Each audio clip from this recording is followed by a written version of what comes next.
Kamera sekinasida avtomobil kapoti bo'ylab harakatlanadi. Yorug'lik uning chiziqlarida o'ynaydi va biz sizlarni 2026 yilgi yangilangan Chevrolet Gentra bilan tanishtirishni boshlaymiz. Bu model har doim hamyonbop narx, ishonchlilik va kundalik foydalanishga mosligi bilan mashhur bo'lgan.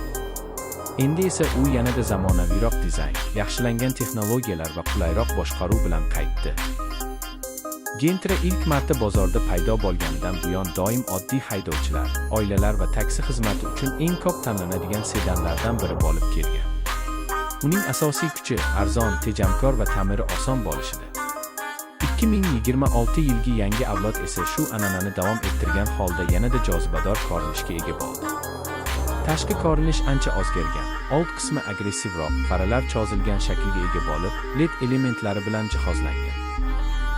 Radiator panjarasi kengaygan va avtomobilga ishonchli qiyofa beradi. Yon tomondagi silliq chiziqlar avtomobilni aerodinamik jihatdan toza va zamonaviy ko'rsatadi. Orqa chiroqlar esa butun kuzovning keng ko'rinishiga xizmat qiladi. Hamyonbop segmentdagi avtomobil bo'lishiga qaramay, 2026 Gentra ko'rinish jihatidan ancha qimmat modellar bilan raqobat qila oladi. Bozordagi o'xshash raqiblar bilan taqqoslaganda, masalan, Hyundai Accent, Kia Pegas yoki Toyota Yaris sedan. Yangi Gentra juda muhim ustunliklarga ega.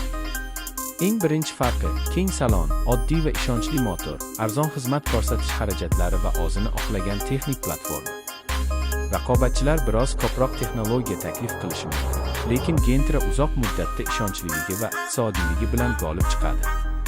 Salonga kirganingizda birinchi seziladigan narsa yangilangan panel.